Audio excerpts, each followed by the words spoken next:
vídeo de hoje eu quero que você entenda o que esse homem é. Na verdade, esse homem, ele é como uma força da natureza. Por que uma força da natureza? Vocês repararam que quando tem que vir uma tempestade, ela vem, não importa o quanto você peça, o quanto você chore, ela vai vir. E nada nem ninguém, exceto Deus, pode parar ela. E Anton Chigurh, ele é a mesma coisa, ele é imparável. E ele é um homem que vive por alguns princípios, e um deles é causa e circunstância. Você fez, você paga. Simples assim. Você precisa entender uma coisa muito importante. O que torna um vilão assustador é que na cabeça dele, o que ele faz é o correto. Na mente doentia de Anton, ele não é um monstro, ele não é um psicopata qualquer e ele não é um homem mau. Ele apenas faz aquilo que considera inevitável. E quando alguém acredita que representa o inevitável, não existe negociação. Ele até mesmo surge como se fosse a própria morte caminhando entre as pessoas. Ele é silencioso, ele é calmo, ele é paciente.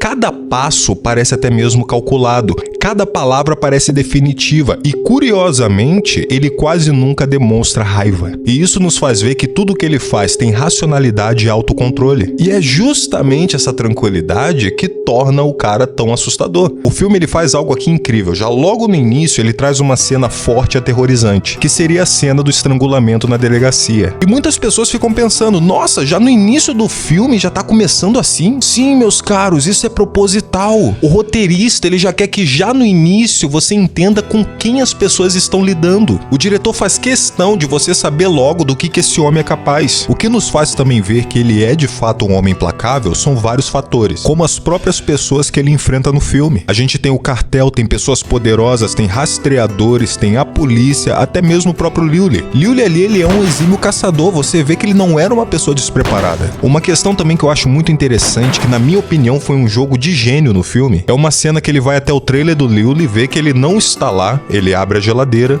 pega uma garrafa de leite, se senta e toma. Para muitas pessoas essa foi uma cena qualquer, mas é aí que você se engana, isso tem um peso enorme. Entenda bem o que foi feito aqui. O leite ele é um alimento que ele remete a muitas coisas boas, como infância, maternidade, até mesmo a pureza. Você vê que o leite ele é geralmente um alimento mais focado para crianças. Aí você vê um homem que mata sangue frio, tomando leite de uma forma bem despreocupada. O nome disso que foi feito ali é contraste, de alguém que representa e propaga a morte, tomando algo que representa a vida. Outra questão que muitas pessoas não entenderam, o corte de cabelo. Na verdade, esse corte de cabelo, ele também tem um significado muito grande. Não é à toa que ele usa esse corte ridículo. Aqui o diretor ele quer fazer você enxergar que esse homem é esquisito, ele é peculiar, ele não é como as outras pessoas. Tanto que quando você bate o olho no corte de cabelo dele, você já pensa instantaneamente, nossa, esse cara é estranho. E essa é a mensagem, mostrar através da aparência que esse cara ele é disfuncional. E que pessoas disfuncionais fazem coisas bizarras. Lembra que eu falei pra vocês que ele é um cara muito calmo e isso assusta? Tem um motivo também porque tudo que ele faz é baseado na calma. Isso é porque Chigurh sabe que pessoas impulsivas, elas cometem erros. Que pessoas emocionadas dão com a cara na parede. Por isso ele nunca age movido pela emoção, ele apenas executa o plano. Ele age como se estivesse apenas cumprindo uma função e talvez seja exatamente assim que ele enxerga a própria existência.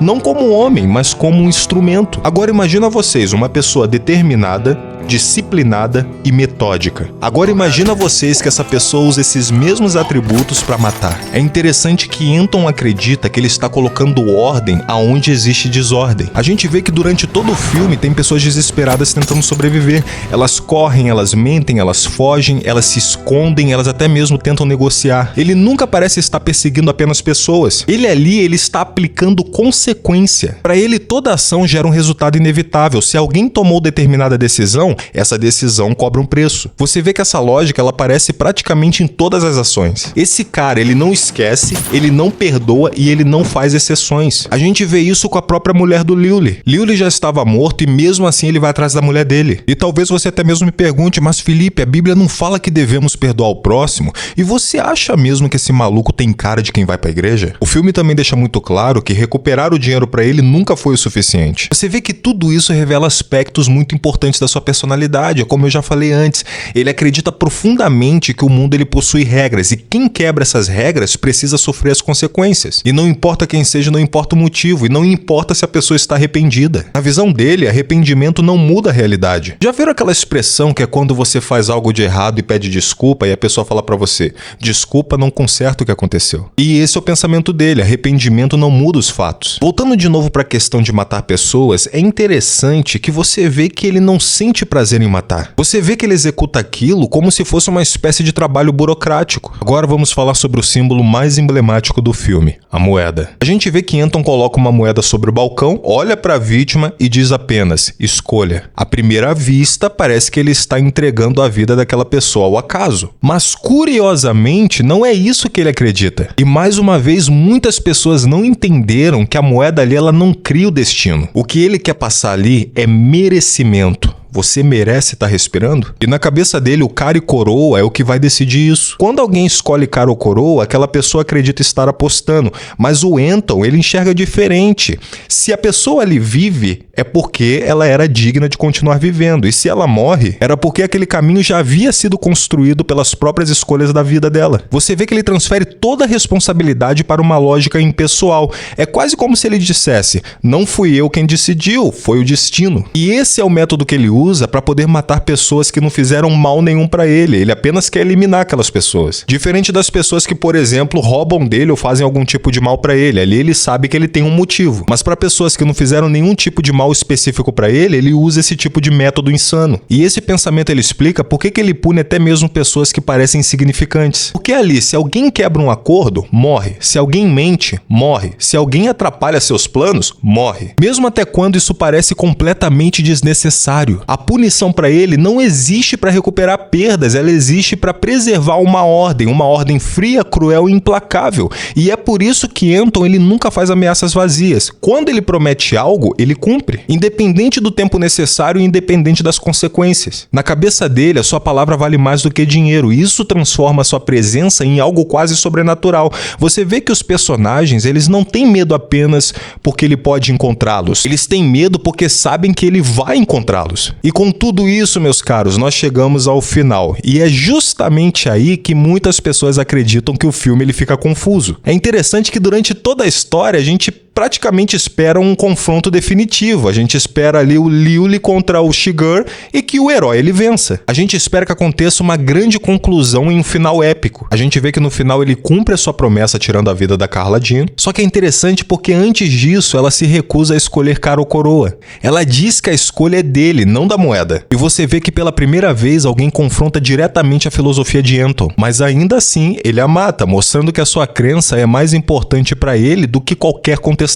Aí depois dele sair da casa, acontece algo inesperado. Ele sofre um grave acidente de carro, algo simplesmente repentino. E isso também não é por acaso, essa cena tem um peso muito grande e importante. Essa cena, ela é toda sobre o Anton. A mensagem aqui é o seguinte, você vê que no filme todo ele sempre gostou de brincar com o destino das pessoas. A própria moeda é um exemplo disso. E acredita em mim, caros colegas, esse acidente, ele muda completamente o significado do personagem. Durante todo o filme, Anton acreditava controlar o destino, mas o acidente, ele mostra que nem mesmo ele está acima das forças caóticas do mundo. Aqui a gente vê o homem que dizia representar a inevitabilidade também ser vítima dela. E essa é uma das maiores ironias do filme. Mas ali ele descobre que ele também está sujeito às consequências. Vocês viram que a cena acontece sem aviso, sem escolha e sem controle? Foi algo apenas repentino. O cara apenas estava dirigindo, ele estava dirigindo calmamente, não estava correndo e um carro do nada bate nele. O filme aqui dá o seu recado principal, que ninguém controla o destino. Meus queridos, o que vocês acham desse filme maravilhoso? O que vocês acham sobre esse personagem tão emblemático chamado Anton Chigurh? Põe nos comentários, vai ser muito bacana ver o que vocês têm a dizer.